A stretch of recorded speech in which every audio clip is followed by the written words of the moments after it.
जो भी कार्य करना है वह कर लेवे। अभी तो राजा परीक्षित पहुंचा था अपनी राजधानी में, अपने महल में, और मुकुट जैसे ही उतारा उसे लगा मानो मैं तो सपने से उठा हूं, मानो मैं तो सोया हुआ था, सपना देखा हो, जंगल में जाना, महेश शमीक का अपराध करना, पर अपने हाथ में देखा कि देखो तलवार है, धनुष बाण है।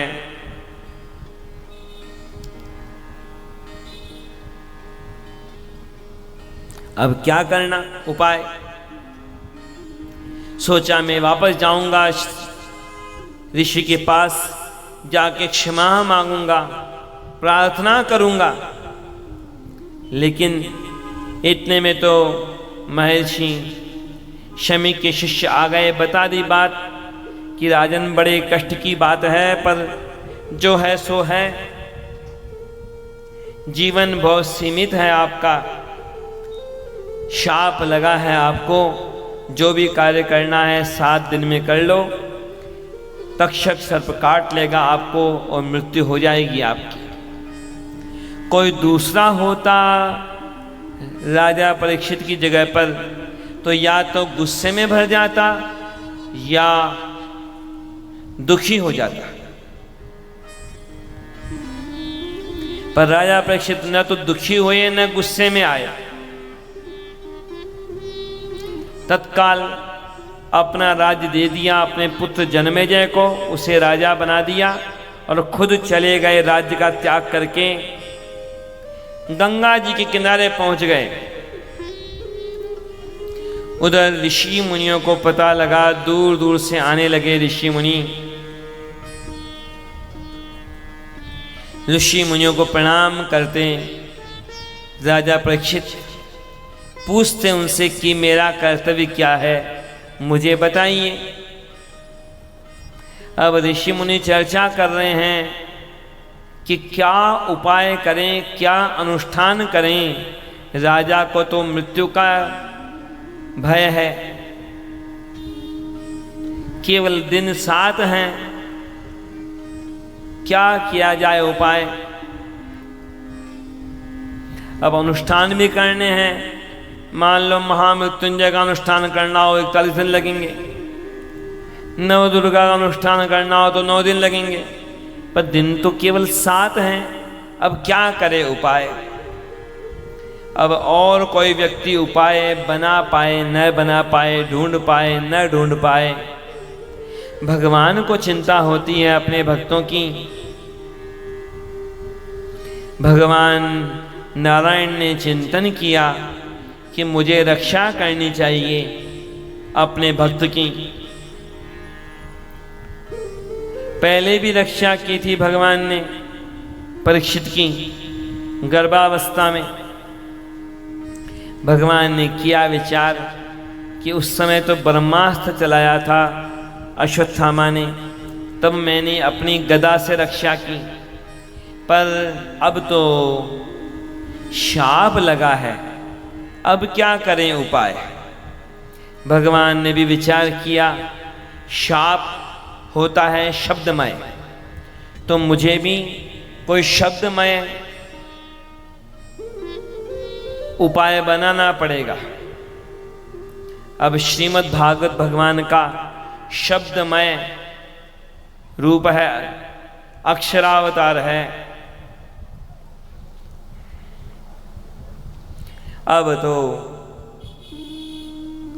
इसी का प्रयोग करने का निश्चय किया भगवान ने, और भगवान नारायण ने प्रेरणा दी भगवान शुकदेव को, और भगवान शुकदेव वहां पहुंचे। बड़े बड़े ऋषि मुनि वहां पर, आयु में बहुत बड़े हैं भगवान शुकदेव से, लेकिन उन बड़े बड़े ऋषि महर्षियों ने भी भगवान शुकदेव का सम्मान किया, उठ के खड़े हो गए। श्री शुकदेव भगवान की जय।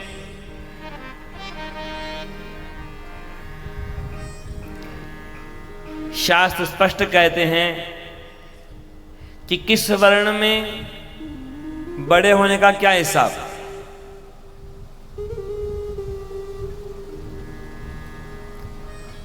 केवल आयु से बड़े होने का हिसाब किताब किस में होता है कि ये तो चतुर्थ वर्ण में, शुद्ध वर्ण में आयु से बड़े होने का हिसाब केवल वहां। शास्त्र कहते हैं कि ब्राह्मण में बड़ा कौन, कि जो जितना बड़ा ज्ञानी है वह उतना बड़ा, आयु से मतलब नहीं। क्षत्रिय में बड़ा कौन, जो शूरवीर हो ज्यादा बड़ा, जो जितना ज्यादा शूरवीर होगा तो क्षत्रिय में वह बड़ा कहलाएगा। और वैश्य में कौन बड़ा, कि जो ज्यादा धनवान होगा वह बड़ा। अब ये विडंबना तो आजकल दूसरी हो गई, सब जगह ही रुपए की पूछ हो गई। ब्राह्मणों में भी ये हो जाता है कई बार, तो जन्म से ब्राह्मण मानते हैं ना, इसलिए कई बार ब्राह्मण भी आपस में बातें करते हैं कि इस गांव में कौन है भैया, अच्छा परिवार कौन है, कि हाँ अच्छा परिवार, यहाँ ये है वो है। अच्छा मतलब ज्यादा पैसे वाला, संस्कार से नहीं।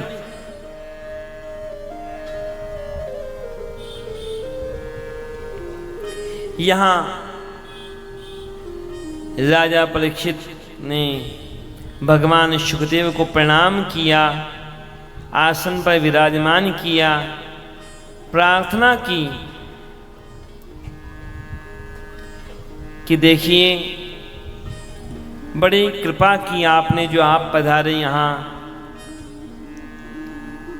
मेरे लिए तो यह शाप भी वरदान बन गया है, नहीं तो आप सब ऋषि मुनियों का दर्शन में कैसे कर पाता। अहो अद्य वयं ब्रह्मन् सस्यव्या शस्त्र बंधव है, कृपया तिथि रूपेण भवद्भिस्तीर्थ का कृता।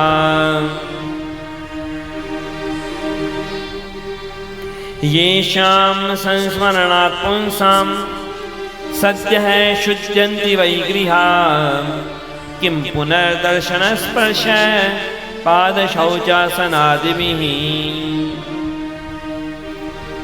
राजा परीक्षित ने पूछ लिया, अब मैं ज्यादा क्या कहूं, मुझे तो केवल एक प्रश्न का उत्तर दीजिए आप।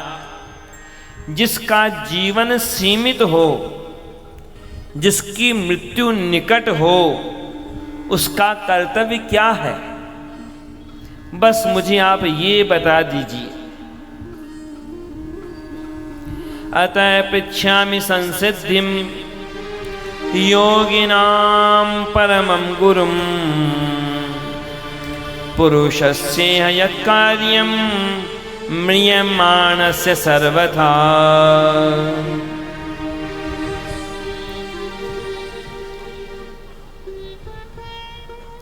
इस प्रश्न के साथ यह पहला स्कंद संपन्न हुआ। प्रथम स्कंद रूपी प्रथम पुष्प समर्पित है भगवान के चरणार बिंदों में।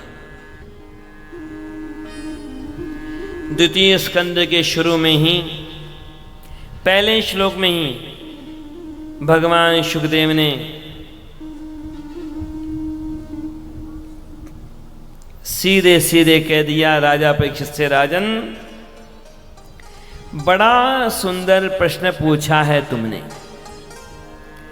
वरीयानीशते प्रश्न है, कृतो लोकहितो नृप, आत्मविसम्मत पुंसाम श्रोतव्यादिषु यह पर है।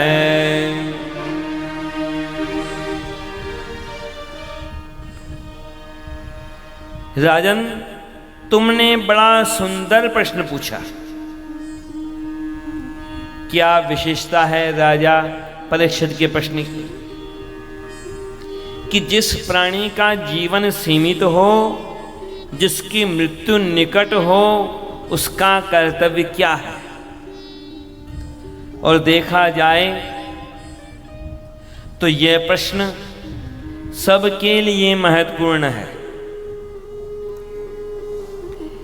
किसका जीवन सीमित नहीं है, किसकी मृत्यु निकट नहीं है।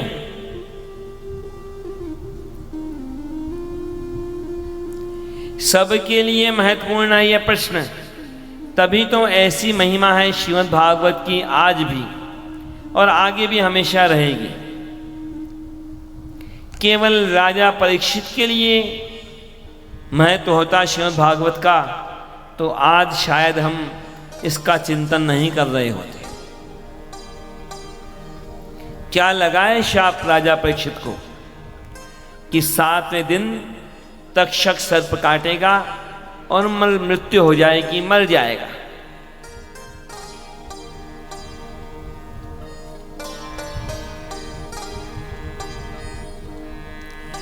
गंभीरता से सोचो, ये शाप तो सबको ही लगा है। दिन तो केवल 7 ही हैं, सोम मंगल बुध गुरु शुक्र शनि रवि। इन 7 दिनों के सिवा कोई 8वां दिन नहीं है। मरना तो पड़ेगा सबको इन 7 दिनों के अंदर ही।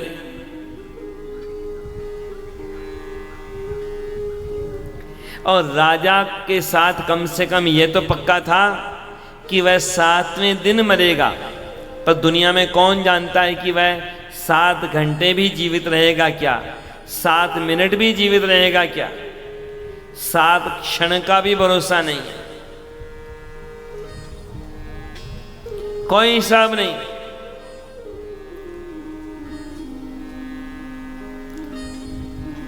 ईसाइयों का जो धर्मगुरु होता है, सबसे बड़ा पोप, एक पोप था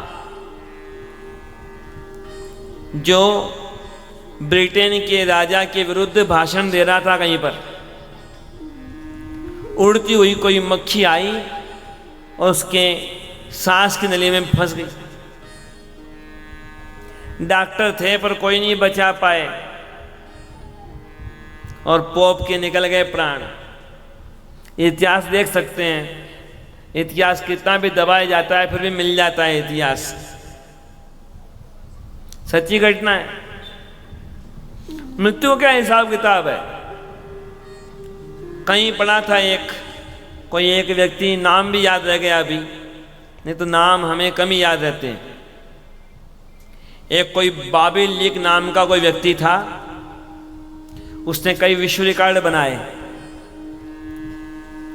जो दुनिया का सबसे बड़ा जलप्रपात है नियाग्रा जलप्रपात, उसमें वो एक बार पैराशूट लगा करके कूदा, एक बार एक बड़े बैरल में बैठ के कूदा, कुछ नहीं बिगड़ा उसका। और एक बार वो अपने ही शहर में कहीं जा रहा था तो एक कोई संतरे का छिलका, अब केले का छिलका प्रसिद्ध है ना गिरने के लिए, केले का छिलका भी नहीं था, संतरे का छिलका पड़ा था। कहीं पैर फिसला, पैर टूट गया, गैंग्रीन हो गया और मर गया।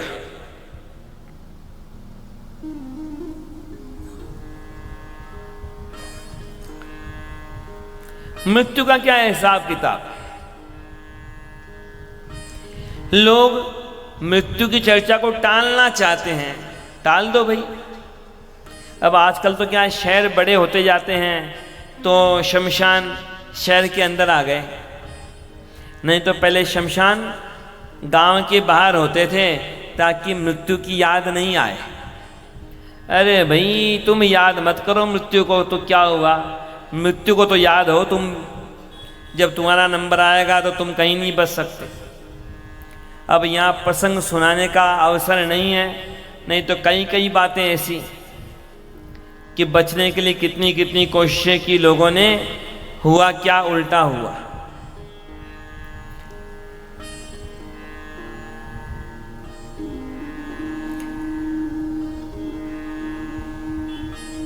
कितना भी टालना चाहो, दुनिया में कितनी भी योजना बनाओ, हर योजना अनिश्चित है, उसका परिणाम अनिश्चित है, पर मृत्यु निश्चित है।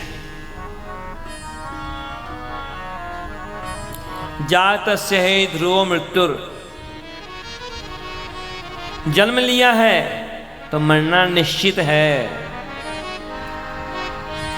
एक बार किसी ने बताई बात, किसी कब्रिस्तान के बाहर लिखा था, आज हम और कल तुम। कई प्रवचन ने बोली बात, तो एक जने ने और शमशान के बाहर लिखी हुई बात बताई कि मंजिल तो तेरी यही थी, बस आते आते जिंदगी बीत गई। पहुंचना तो वही है। ऐसा हुआ, कोई चोर किसी साधु का कोई सामान चोर के भाग गया। पहले तो साधु ने उसे पकड़ने की कोशिश की, पर साधु पकड़ नहीं पाया उसको। तो बाद में जो गांव का शमशान था वहां जाके बैठ गया। लोगों ने कहा यहाँ क्यों बैठे हो? कि वो चोर भाग गया मेरा सामान लेके। कि भाई वो भाग गया तो यहाँ कैसे मिलेगा? साधु ने कहा देखो भाई, और तो पक्का नहीं है, पर यहाँ तो सबको आना पड़ता है। यहाँ तो आएगा ही आएगा, वो शमशान तो आना ही पड़ता है। आता नहीं है तो लोग ले आते हैं।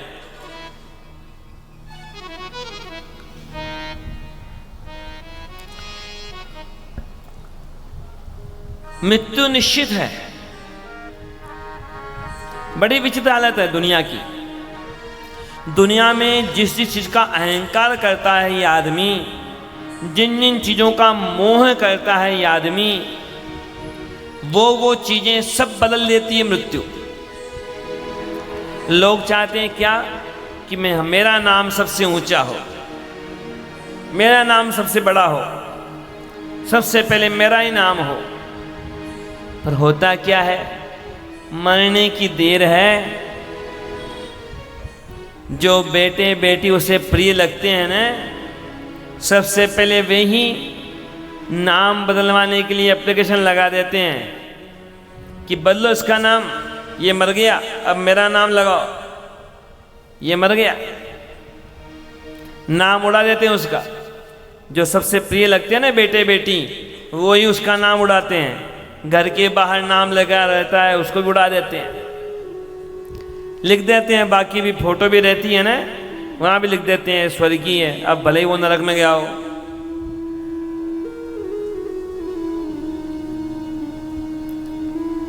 उसमें ही बड़ी विचित्र हालत होती है लोगों की। कई बार संगत का ऐसा भी होता है।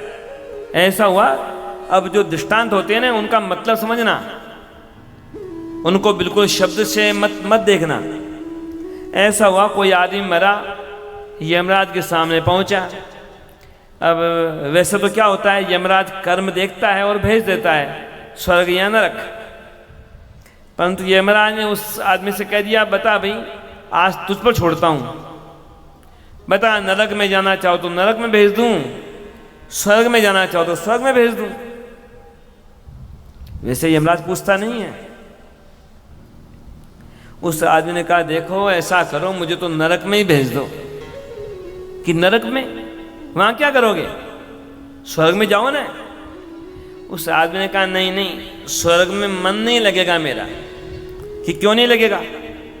कि नहीं नहीं, मेरे दोस्त जो भी हैं उन सबको मैं जानता हूँ अच्छी तरह, तो उनके कामों को मैं, अपने दोस्तों के कर्मों को जानता हूँ। मेरे दोस्तों में कोई भी स्वर्ग तो गया नहीं होगा, वे सब नरक में ही होंगे। स्वर्ग में जाऊंगा तो बिना दोस्तों के मन कैसे लगेगा? दोस्त तो मुझे नरक में ही मिलेंगे, तो मुझे तो उधर ही भेज दो।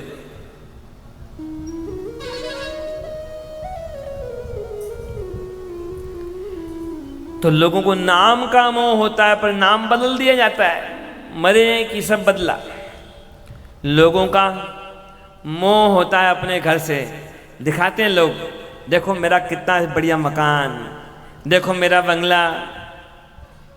कई बार हमको भी दिखाना चाहते हैं, बार बार पीछे पड़ते हैं, पूरा घर देखो, पूरा घर देखो।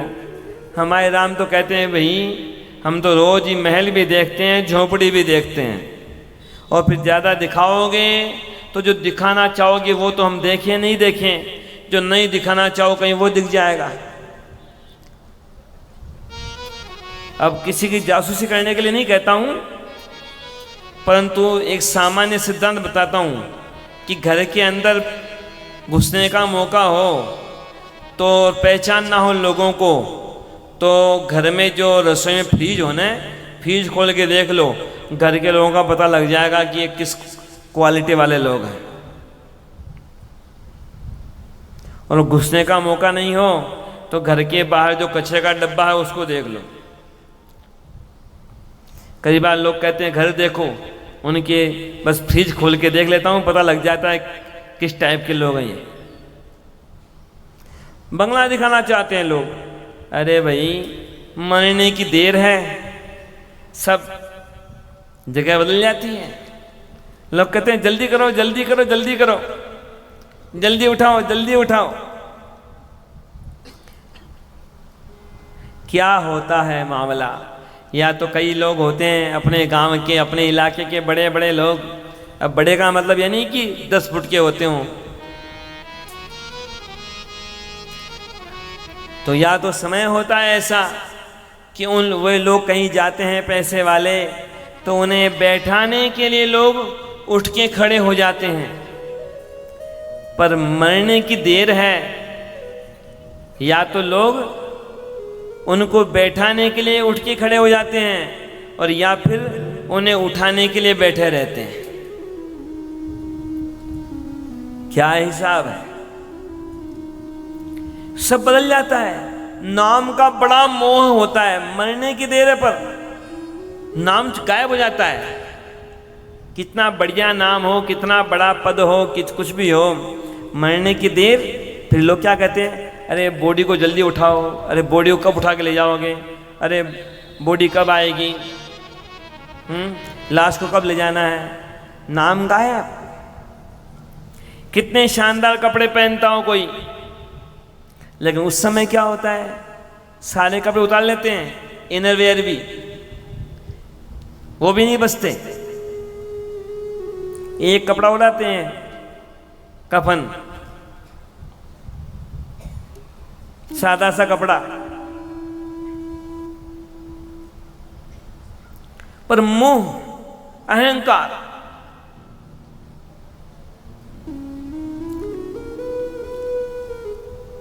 कपड़ों का अहंकार। ऐसा हुआ, कोई राजा था अहंकारी, उसने दरबारियों से कहा कि बताओ मेरी कीमत क्या है। अब कई चमचे थे, अब चमचों की तो बातें, चमचे क्या कही जाए।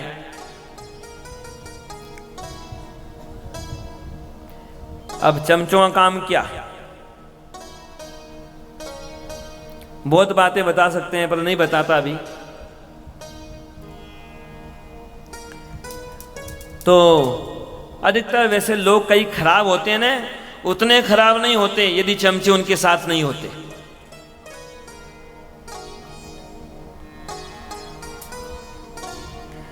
तो राजा के सामने बड़ी बड़ी बातें कहने लगे वो दरबारी। एक संत आए वहां पर, राजा मन में तो जानता ही था कि ये तो है तो मेरे चमचे, ये संत ही सही बात बताएगा। तो संत से कह दिया कि आप बताइए मेरी कीमत क्या। संत ने कह दिया 1000 सोने के सिक्के, ये तुम्हारी कीमत। राजा ने कहा अरे इतनी कीमत तो मेरे कपड़ों की, मेरे आभूषणों की है, ये हीरे मोती के आभूषण पहन रखे हैं, कपड़े हैं ये मेरे पास कीमती, इतनी कीमत तो नहीं की है। संत ने कहा तो और तू क्या समझ रहा है, मैं भी इन कपड़ों की और गहनों की कीमत बता रहा हूं, तेरी कीमत तो कौड़ी की है। क्या है कीमत किसकी?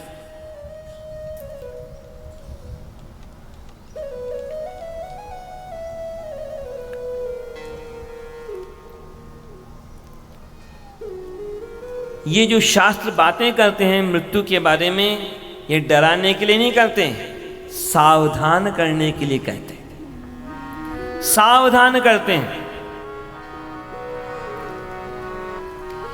इधर भगवान शुकदेव ने कहा राजन, एक ही उपाय है, जीवन सीमित है, मृत्यु निकट है, तो एक ही उपाय है। कि क्या उपाय है? कि देखो, भगवान श्री हरि के नामों का गान करो, भगवान श्री हरि का ध्यान करो, उन्हीं का स्मरण करो, यही है उपाय। तस्माद् भारत सर्वात्मा भगवान ईश्वरो हरिः श्रोतव्यः कीर्तितव्यश्च स्मर्तव्यश्च यथा भयम्।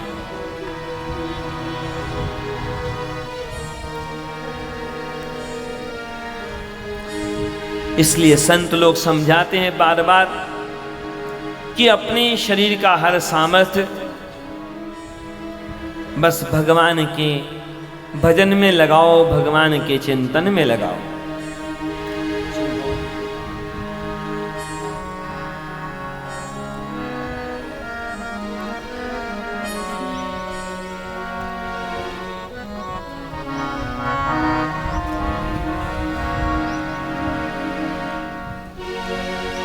इधर राजा परीक्षित प्रश्न पूछते गए और भगवान शुकदेव उत्तर देते गए। सृष्टि के बारे में प्रश्न किया कि सृष्टि कैसे बनाई भगवान ने।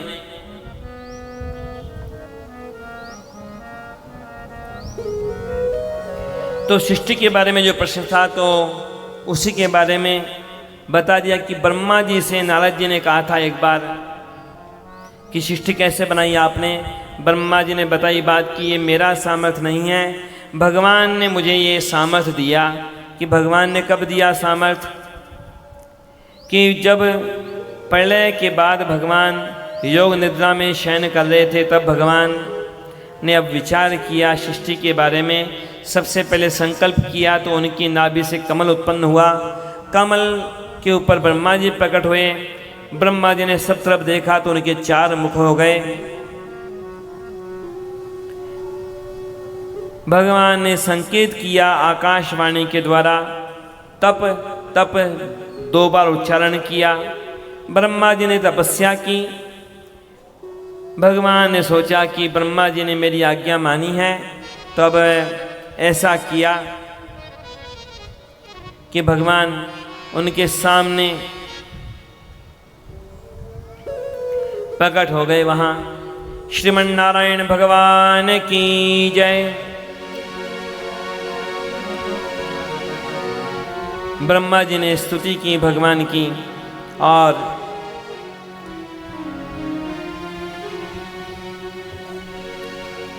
कह दिया भगवान ने उनसे, आप सृष्टि की रचना करें। ब्रह्मा जी ने कहा ठीक है, लेकिन मेरे मन में अहंकार न आ जाए। पुनः कहा भगवान नारायण ने कि मैं देखो आपको बताता हूं, उपदेश करता हूं।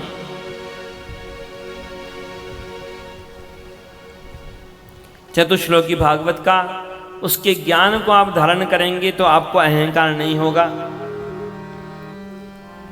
स्वयं भगवान उपदेश देने वाले हों और ब्रह्मा जी उपदेश लेने वाले हों, वहाँ तो 4 श्लोकों में सारा ज्ञान दिया जा सकता है, लिया जा सकता है।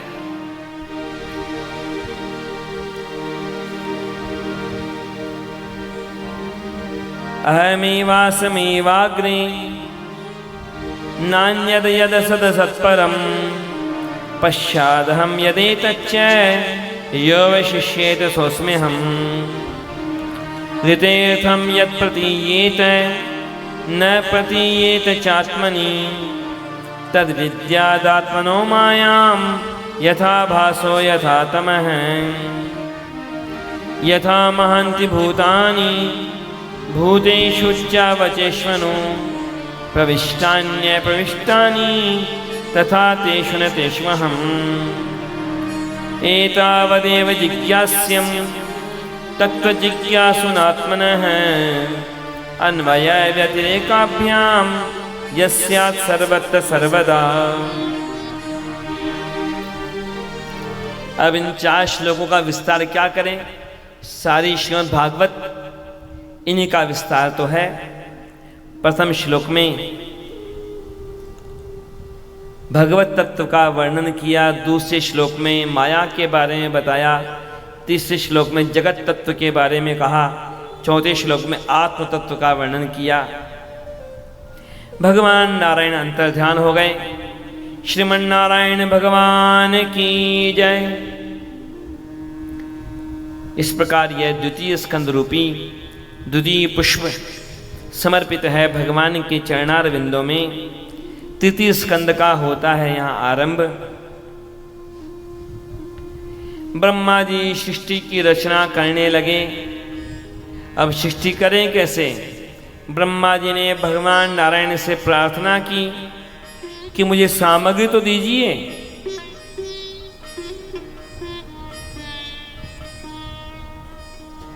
अब बिना सामग्री के निर्माण कहाँ से होगा?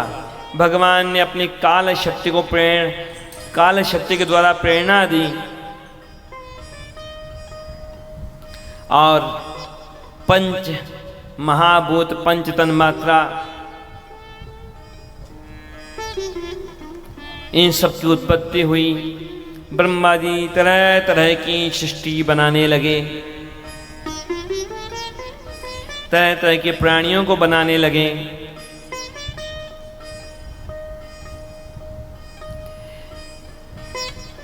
मनु शत्रुपा उनके शरीर से प्रकट हुए। मनु शत्रुपा ने कहा आज्ञा दीजिए। ब्रह्मा जी ने कहा सृष्टि का विस्तार करो। मनु शत्रुपा ने कहा कि पृथ्वी तो प्रलय के जल में डूबी है, पहले उसे बाहर निकलवाइए। ब्रह्मा जी ने देखा यह तो मेरा सामर्थ्य नहीं है। ब्रह्मा जी ने याद किया भगवान को। भगवान ने लिया वाराह अवतार। श्री वाराह भगवान की जय। भगवान ने पृथ्वी को प्रलय के जल से निकाला। हिरण्याक्ष दैत्य जो आया था वहां, उसका उद्धार किया भगवान ने।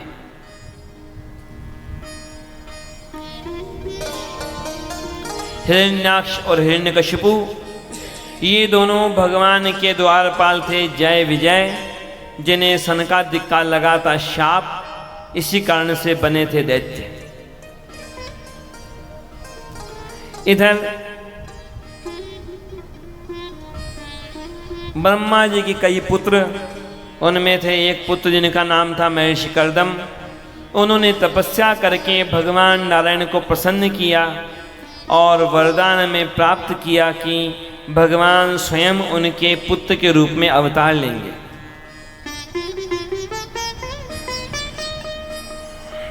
भगवान ने वचन दिया। भगवान तो अंतर्ध्यान हो गए। बीता समय, बाद में महर्षि कर्दम का विवाह हुआ मनु शत्रुपा की कन्या देवहूति के साथ में। पहले 9 कन्याओं की प्राप्ति हुई और बाद में भगवान अवतरित हुए कपिल देव के रूप में। श्री कपिल देव भगवान की जय। इधर महर्षि कर्दम तो पहले से निश्चय कर चुके थे कि पुत्र की प्राप्ति के बाद में मैं आश्रम का त्याग कर दूंगा, वन में चला जाऊंगा, एकांत में भजन करूंगा। वे तो भगवान को प्रणाम करके चले गए। इधर बीतने लगा समय। माता देवहूति ने सोचा कि भले ही यह मेरा बेटा है, पर है तो ये भगवान, तो मुझे इनसे ज्ञान प्राप्त करना चाहिए। और भगवान कपिल देव से निवेदन किया माता देवहूति ने कि ये जो मैं और मेरा जो है, ये कैसे मिटे अहंकार और ये मोह कैसे मिटे, आप मुझे उपदेश कीजिए। अथ मे देव सम्मोहम अपाकृष्टुम त्वमर्हसि यो वग्रहो हम ममेति चेतस्मिन् योजितस्त्वया।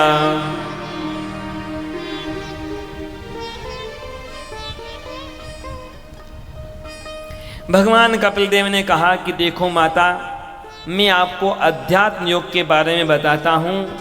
उसे हृदय में धारण करने पर अहमता ममता, मैं और मेरा, ये दोनों नष्ट हो जाते हैं। सुख और दुख दोनों से परे जाके परम आनंद का अनुभव हो सकता है। योग आध्यात्मिकाय पुंसाम मतो निश्रेयसाय में अत्यंतोपरतिर्यत्र दुःखस्य च सुखस्य च। भगवान कपिल देव ने कहा, देखो माता, ये मन जहाँ जहाँ जाएगा वैसा वैसा परिणाम देगा। यह मन संसार के विषयों में जाएगा तो फिर जन्म मरण के बंधन में उलझाता है, और यही मन यदि भगवान के चरणों में लगता है तो फिर यही मन भव सागर से पार भी ले जाता है। कई पुराणों में मन शब्द का प्रयोग किया गया, यहाँ पर चित्त शब्द का प्रयोग किया गया।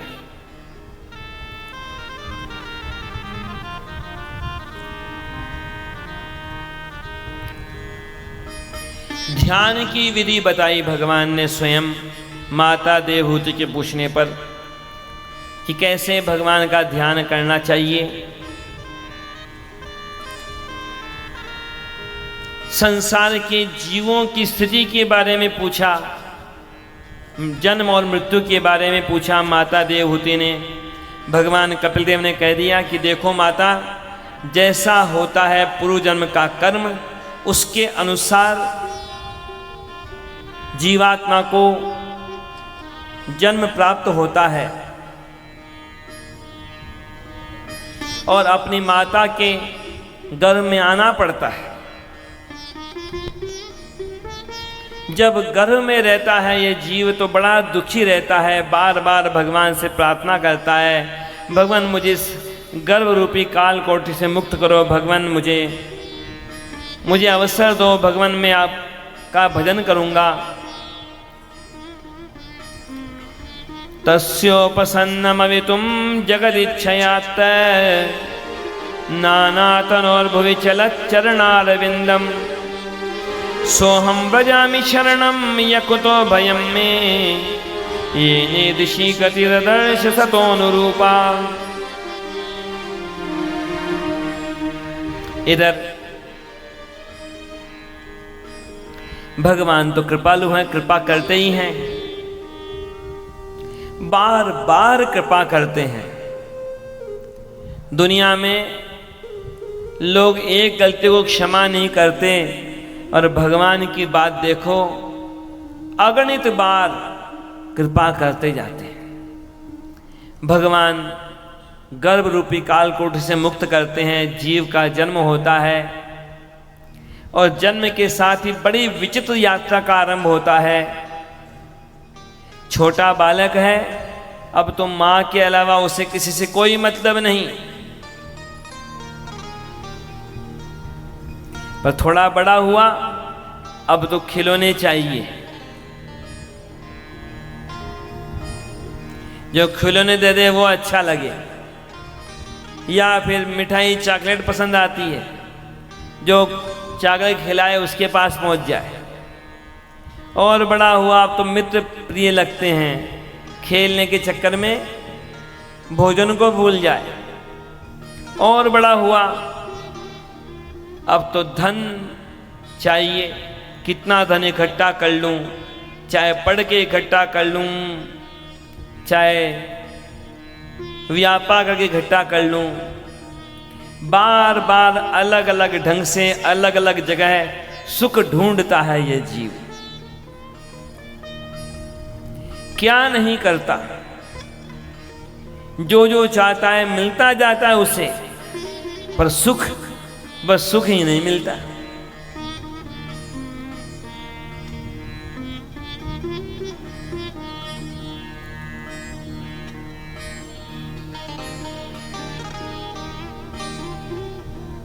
बड़ी विचित्र स्थिति है।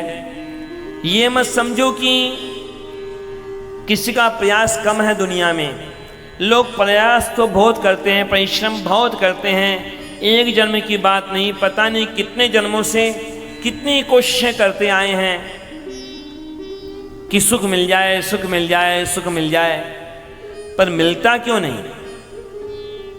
चाहे पाप करें चाहे पुण्य करें, किस लिए करते हैं लोग? कि सुख मिल जाए मुझे, पर सुख क्यों नहीं मिलता? क्योंकि दिशा गलत है। रोग है कहां और ढूंढ कहीं रहा है। जैसे पैर में तकलीफ है और दवाई हाथ पर लगा रहा है तो कैसे काम होगा? प्रयास तो बहुत किए हैं इस मानव ने जन्म से मृत्यु तक, पर चैन नहीं मिलता। छोटी सी बात है, पर पहचाने तो, पहचानेगा नहीं तो दुनिया में भटकता रहेगा, इलाज नहीं मिलेगा। पहचान ले तो छोटी सी बात। एक बार ऐसा हुआ कि कोई आदमी, कोई धनवान आदमी था, बहुत धनवान, उसके एक विचित्र रोग हो गया। क्या रोग हुआ कि उसे लगता हमेशा कि मानो आंखें बाहर खींच रही हैं,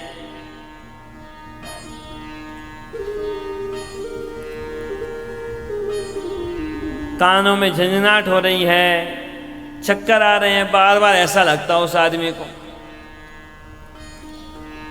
बार बार आंखें बाहर खींच रही हैं, कानों में झंझनाहट हो रही हैं, चक्कर आ रहे हैं। अब तो बहुत डॉक्टरों के पास गया। एक डॉक्टर ने कहा देखो शायद अपेंडिक्स की तकलीफ हो सकती है, पता नहीं, कारण तो दिख नहीं रहा है, बहुत चेकअप कर लिए तुम्हारे। वैसे भी अपेंडिक्स का मतलब क्या, ये एक्स्ट्रा होता है शरीर में, निकालने का कोई नुकसान नहीं, चलो निकाल देते हैं। निकाल दिया अपेंडिक्स, पर तकलीफ वैसी की वैसी, वही चक्कर आते हैं, वही कानों में झंझनाहट, आंखें बाहर को खिंचती। अब आंखें दिखाई डॉक्टरों को, कई तरह के डॉक्टरों ने, किसी ने चश्मा लगवाया, किसी ने आंखों का ऑपरेशन कर दिया, पर समस्या वैसी की वैसी। किसी ने कह दिया कि दांतों का संबंध भी होता है आंखों से, तो एक एक करके 32 उखाड़ दी, पर रोग वैसा का वैसा, आंखें बाहर को खिंच रही हैं, कानों में झंझनाहट हो रही हैं, चक्कर आ रहे हैं। अब तो किसी नामी डॉक्टर के पास गया, उस नामी डॉक्टर ने कह दिया देख भाई तेरी बीमारी तो विचित्र है, इसका पता नहीं लग रहा, तो ऐसा समझ लें कि बस तू 4-5 महीने जिएगा, ज़्यादा नहीं जीने वाला तू। अब तू जैसा खाना पीना रहना तू करना कर ले, बस ज़्यादा जीने वाला नहीं है तू। अब तो वो आदमी बड़ा दुखी होकर घर पर आया, सोचने लगा इतना पैसा है, इतना धन है, क्या करूं। अब आया विचार कि रोज नए कपड़े पहनूंगा, अब तो रोज नए कपड़े, बढ़िया से बढ़िया कपड़े, एक कपड़ा दोबारा नहीं पहनूंगा। अब तो बढ़िया दुकान पे गया, कपड़े की दुकान पर 150-200 सूट के कपड़े खरीद लिए और नामी दुकान पे पहुंच गया, दर्जी के यहाँ पर कह दिया जल्दी नाप लो, जल्दी सिलो, रोज नए कपड़े पहनने हैं मुझे, अब जिंदगी थोड़ी सी बची है, बस आराम से गुजार लूँ। अब दर्जी नाप लेने लगा, हर एक नाप लिखाता जा रहा है दर्जी अपने सहयोगी को कि ये हाथ की लंबाई लिखो, ये छाती की नाप लिखो। अब नाप लिखाया, कॉलर का नाप लिखाया, गले का नाप लेकर के कि नाप लिखो इसका 14 इंच लिखो। अब उस आदमी ने कहा नहीं नहीं 14 इंच नहीं 13 इंच लिखो, मैं 13 इंच का कॉलर पहनता हूं। दर्जी ने कहा ठीक है, मुझे क्या है, मैं तो 12 इंच का बना दूंगा, पर देख तो यदि 14 इंच से छोटा है तो 13 इंच का यदि लिखे पहनेगा ना कॉलर, तो फिर देख आंखें बाहर को निकलेंगी, चक्कर आएंगे, कानों में झंझनाहट होगी। उसने कहा क्या कहते हो कि और क्या कहना है? अरे गला दबा रहेगा हरदम कॉलर से तो होगा ही फिर ऐसा ही, गला दबा दबा रहेगा हरदम, ज्यादा कसा रहेगा तो फिर चक्कर तो आएंगे ही, आंखें बाहर खींचेंगी ही, कानों में झंझनाहट होगी ही। वो आदमी तो सोचता ही रह गया कि छोटी सी बात थी, पर उस पर ध्यान नहीं दिया तो बाकी इलाज के चक्कर में परेशानी होता गया। बड़ी विचित्र हालत है दुनिया की। ये दुनिया भी ऐसी ही है। गोस्वामी तुलसीदास जी महाराज के पास में कोई गया और कह दिया कि आपके पास तो बड़े चमत्कार हैं, सिद्धियां हैं, आपके पास तो बड़े बड़े महान मंत्र होंगे, मुझे मंत्र दो ना ताकि मुझको भी कृपा मिल जाए भगवान की। गोस्वामी जी ने कह दिया कि अच्छी बात है, तुमको बता दूं, सबको बता दूं कि क्या मंत्र, मुझे बताओ ना, जल्दी बताओ। गोस्वामी जी ने कहा देखो मैं तो राम राम जपता हूं, तुम भी राम राम जपा करो। उस आदमी ने कह दिया ये तो मुझे ही पता है, ये तो मुझे ही पता है। गोस्वामी जी ने कहा पता तो है, पर किया क्या तुमने? कि पता होने से क्या होगा, जब तक कार्य करेंगे नहीं तो परिणाम कैसे होगा। भले ही दवाई की दुकान हो पास में, खुद के पास में, पर दवाई खाएंगे नहीं तो परिणाम कहां से होगा।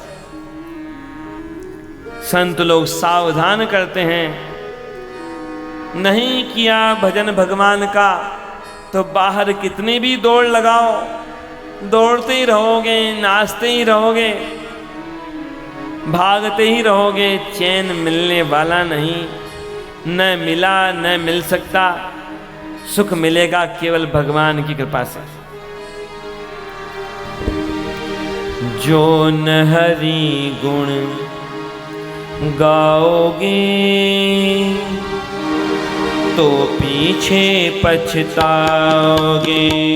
जो न हरि गुण गाओगे तो पीछे पछताओगे।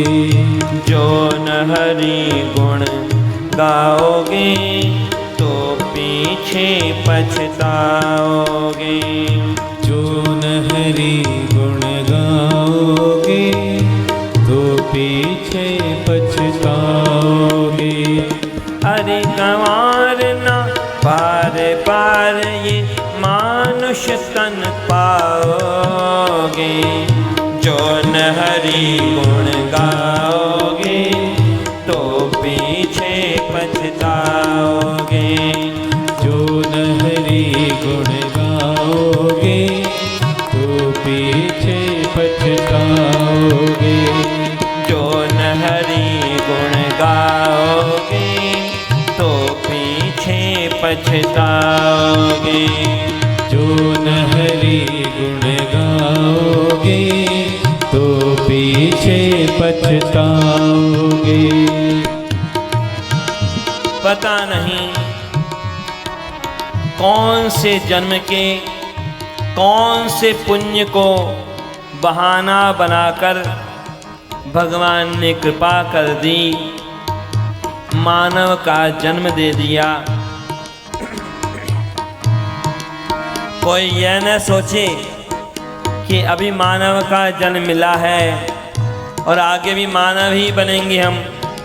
नहीं नहीं, अभी तो मानव का शरीर मिल गया, यदि इसका सदुपयोग नहीं किया तो आगे पता नहीं कीट पतंग पशु पक्षी क्या बनेंगे, कुछ निश्चित नहीं। पिछले तेरे पुण्य फले जो मानुष का तन पाया। हो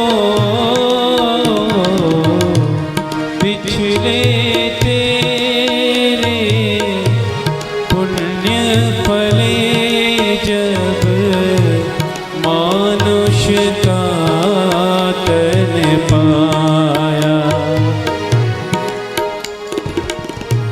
फिर भी सुमिरन किया नहीं माया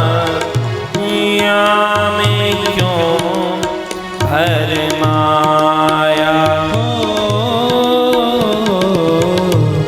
फिर भी सुमिरन किया नहीं माया में क्यों भरमाया।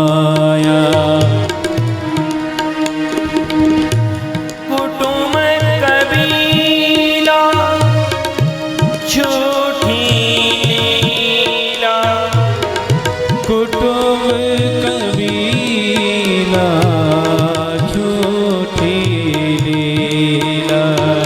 इनसे मोह बढ़ाओगे तो पीछे पछताओगे। इनसे मोह बढ़ाओगे तो पीछे पछताओगे। जो न हरि गुण गाओगे तो पीछे पछताओगे। जो न हरि गुण गाओगे तो पीछे पछताओगे। जो न हरि गुण गाओगे तो पीछे पछताओगे। जो न हरि गुण गाओगे तो पीछे पछताओगे। संसार में कोई आदमी किसी के लिए छोटा मोटा भी काम कर दे तो लगता है कि बड़ा दयालु है। अरे संसार में अधिकतर लोग दया नहीं करते हैं, इन्वेस्टमेंट करते हैं कि आज मैं कर दूं तो कल ये मेरे लिए कुछ करेगा। बिना स्वार्थ के तो केवल भगवान ही कृपा करते हैं। कृपा के लिए कृपा करना केवल भगवान का स्वभाव है। दुनिया में तो अधिकतर लोग बस व्यापार करते हैं।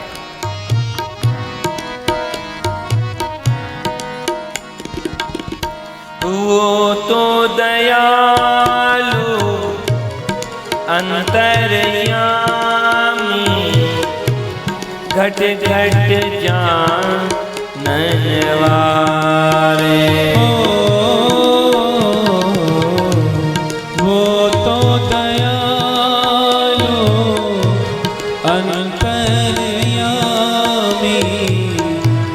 घट घट जानन वारे।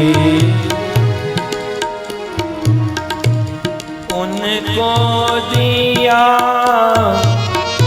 विसार जगत के, झूठे तके सहारे।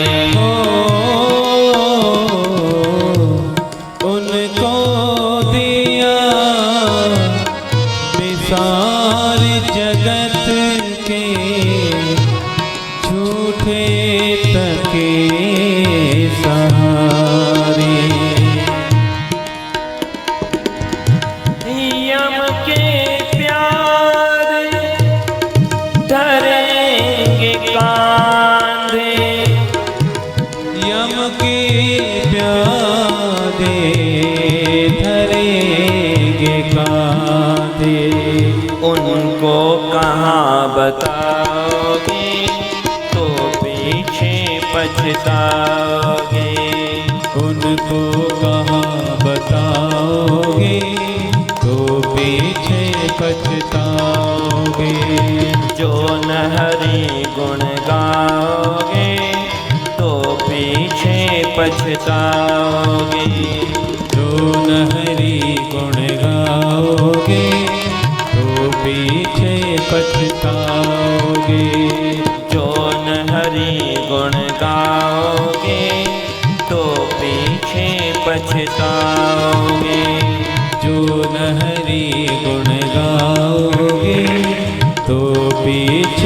पछताओगे।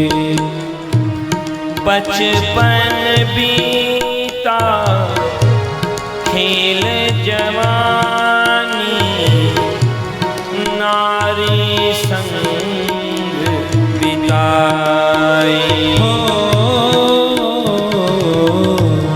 बचपन बीता खेल जवानी, नारी संग बिताई। अंत समय आ गया न अब तक, चित किया रे भाई। अंत समय आ गया न अब तक, चेत किया रे भाई। विषय विकार को मन से मारो, विषय विकार को मन से मारो। अब सागर तर जाओगे, नहीं पीछे पछताओगे। भव सागर तर जाओगे, नहीं पीछे पछताओगे। जो न हरि गुण गाओगे, तो पीछे पछताओगे। जो न हरि गुण गाओगे, तो पीछे पछताओगे। जो न हरि गुण गाओगे, तो पीछे पछताओगे। जो न हरि गुण गाओगे, तो पीछे पछताओगे। जो न हरि गुण गाओगे, तो पीछे पछताओगे। जो न हरि गुण गाओगे, तो पीछे पछताओगे। जो न हरि गुण गाओगे, तो पीछे पछताओगे। जो न हरि गुण गाओगे, तो पीछे पछताओगे। श्रीमन्नारायण भगवान की जय। भगवान तो कृपा ही कृपा करते हैं, परंतु कोई कृपा चाहे तो सही, लोग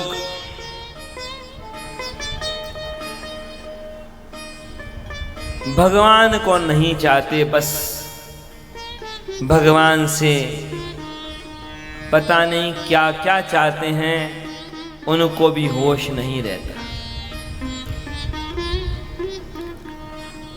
उधर भगवान कपिल देव ने प्रस्थान किया गंगा सागर क्षेत्र की ओर। श्री कपिल देव भगवान की जय। उधर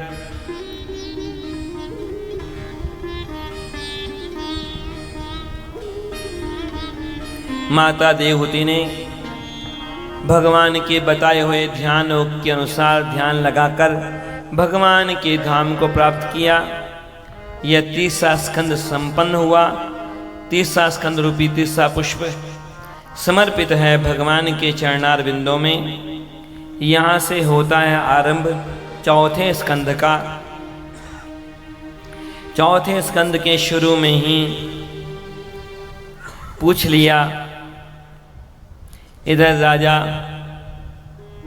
परीक्षित ने भगवान शुकदेव से मनु और शत्रुपा के वंश के बारे में बताने लगे। भगवान शुकदेव इसी विषय में मनोस्तु शतरूपायां तिस्रः कन्याश्च जज्ञिरे आपूतिर्देवहूतिश्च प्रसूतिरिति विश्रुता। आकुतिं रुचये प्रदत् अपि भ्रातृमतिं नृप पुत्रिका धर्ममाश्रित्य शतरूपानुमोदितः।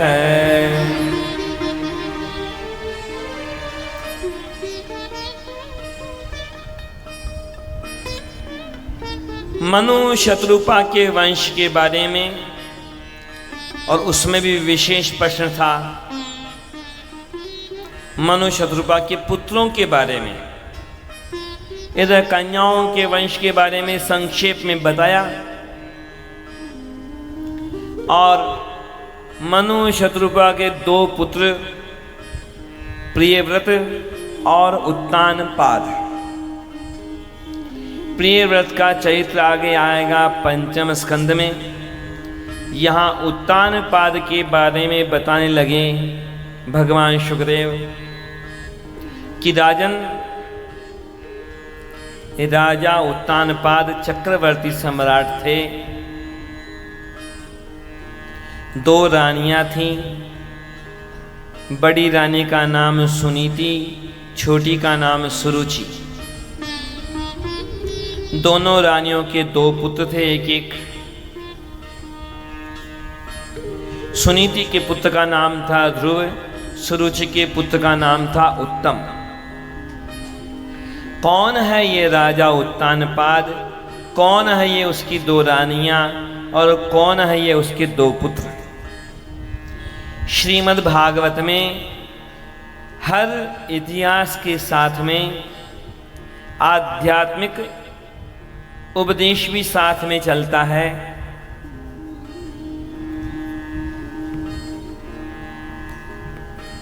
यहाँ केवल उपदेश नहीं है और केवल इतिहास नहीं है, इतिहास भी है और आध्यात्मिक उपदेश भी हैं हर प्रसंग के साथ में।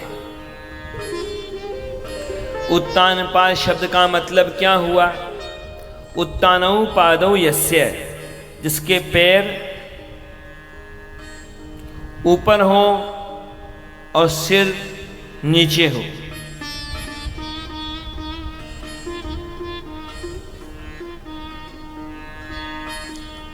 अब अपनी माँ के गर्भ में रहता है कोई भी बालक तो स्थिति यही होती है कि सिर नीचे और पैर ऊपर। अब जन्म के बाद बड़े होने पर बाद में उल्टी स्थिति हो जाती है। उल्टे को उल्टा करना मतलब सीधा करना, या तो सिर नीचे रहता है या बाद में चलना फिरना हो गया, बैठना हो गया, तो अब सिर ऊपर रहता है, पैर नीचे रहते हैं। लेकिन फिर भी इस राजा का नाम उत्तानपाद क्यों रखा गया? क्योंकि इस राजा की बुद्धि उल्टी थी। उल्टी कैसे? कि यह कर्तव्य का निर्णय नहीं कर पाता था, गलत को सही समझता था, सही को गलत समझता था।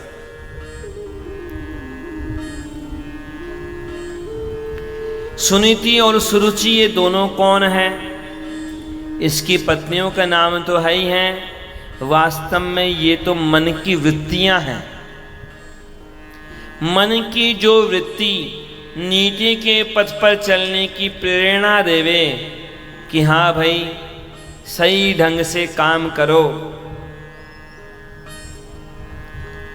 कर्तव्य के पथ पर चलो, नीति के पथ पर चलो। मन की जो वृत्ति कर्तव्य के पथ पर चलने की प्रेरणा देवे उसका नाम है सुनीति। और मन की जो वृत्ति नियमों को छोड़कर मनमाना काम करने की प्रेरणा देवे कि जो चाहे सो करूं, जो चाहे वो करूं, जो रुचे वही करूं, ये है मन की वृत्ति जिसका नाम है सुरुचि। अब दोनों का परिणाम कैसा है? परिणाम भी विचित्र है। सुनीति के पुत्र का नाम है ध्रुव। ध्रुव यानी शाश्वत, जो कल भी था, आज भी है, आगे भी रहेगा हमेशा। और ऐसा शाश्वत तत्व केवल परमात्मा है। बाकी सब चीजें तो आज है तो कल नहीं।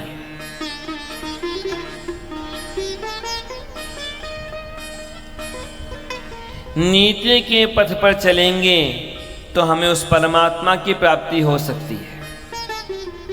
और वह सुरुचि, उसके पुत्र का नाम है उत्तम। उत्तम यानी श्रेष्ठ। अब दुनिया में कितनी भी अच्छी चीज दिखती हो, रुचि के अनुसार चलेंगे तो अच्छी चीज मिल जाएगी हमको, पर वो अच्छी चीज तो है, पर आज है तो कल नहीं है।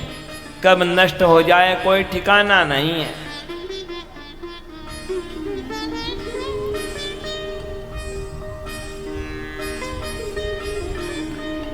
ये मन की वृत्तियां, और वापस ऐतिहासिक दृष्टि से देखें तो ऐसी हुई घटना, समय बीत रहा था। अब राजा उत्तानपाद अपनी छोटी रानी के वशीभूत था। जैसा कहे छोटी रानी वैसा ही करता काम। अब छोटी रानी के चक्कर में बड़ी रानी सुनीति का त्याग कर दिया राजा ने। अब राजा है, धन की तो कमी नहीं, एक अलग महल बना दिया दूर, उसमें भेज दिया सुनीति को ध्रुव जी के साथ में। इधर 5 वर्ष के बालक ध्रुव जी, छोटे से बालक, अपने सखाओं के साथ खेल रहे थे। खेल, गेंद का खेल खेल रहे थे। वहीं राजमहल के पास में और गेंद का खेल होते होते हुए ऐसी हुई घटना, गेंद उछली। देखा सबने कि गेंद तो जाके गिर गई वहाँ राजमहल में। सारे मित्र घबराए। अब राजा के महल में कौन जाएगा अंदर, कोई घुसने नहीं देगा अंदर। अब गेंद नहीं मिलेगी तो खेल कैसे होगा। ध्रुव जी ने कह दिया, चिंता मत करो, मैं जाता हूं, मुझे कोई नहीं रोकेगा वहां पर। मैं राजकुमार हूं, अभी जाता हूं, अभी गेंद लेके आता हूं, फिर खेलेंगे। ध्रुव जी दौड़े दौड़े पहुंचे राजमहल में। ढूंढने लगे कहाँ है गेंद, कहाँ है गेंद। जैसे ही गेंद दिखी दौड़ करके पहुंचे पास में, अपने हाथ में ले लिया गेंद को। अब मुड़ने लगे वापस द्वार की तरफ, लेकिन उसी समय अचानक मुड़ते मुड़ते दृष्टि पड़ गई उनकी राज सिंहासन की तरफ, जहां राजा उत्तानपाद सिंहासन पर बैठे हैं और ध्रुव जी का छोटा भाई उत्तम उसे बैठा रखा है। राजा उत्तानपाद ने अपनी गोदी में दुलार कर रहे हैं अपने बेटे का। अब ध्रुव जी भी तो छोटे ही बालक हैं। उनके मन में आया कि मैं भी अपनी पिता की गोद में बैठूं, मेरे पिता मेरा भी दुलार करें तो कितना अच्छा रहे। अब जो पिता की गोदी में बैठने का आया विचार, गेंद को भूल गए, खेल को भूल गए, मित्रों को भूल गए। कब गेंद हाथ से छूटी वो भी भूल गए। दौड़ करके पहुँचे अपने पिता के पास, अपने पिता को किया प्रणाम।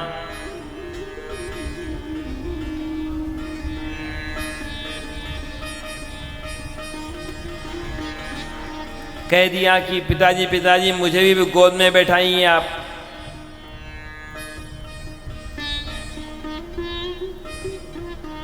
अब राजा उत्तानपाद के मन में भी वात्सल्य आ गया। कह दिया हाँ क्यों नहीं बैठाऊंगा, जरूर बैठाऊंगा तुमको भी गोद में। हाथ आगे बढ़ाए राजा उत्तानपाद ने, अपने हाथों में लिया ध्रुव जी को, गोद में बैठाने ही वाले थे। लेकिन उसी समय की बात, सुरुचि ने देख लिया यह दृश्य। दूर से जो देखा, दौड़ी हुई आई और राजा को लगाई डांट, राजन ये क्या कर रहे हो, इस ध्रुव को गोद में बैठाने जा रहे हो, इस ध्रुव का कोई अधिकार नहीं है आपकी गोद में बैठने का, छोड़ दो इस ध्रुव को। राजा को जो लगाई डांट सुरुचि ने, राजा तो इतना डरता था छोटी रानी से, हाथ कांप गए उसके और ध्रुव जी छूट गए हाथ से, गिर पड़े धरती पर। क्या हुई होगी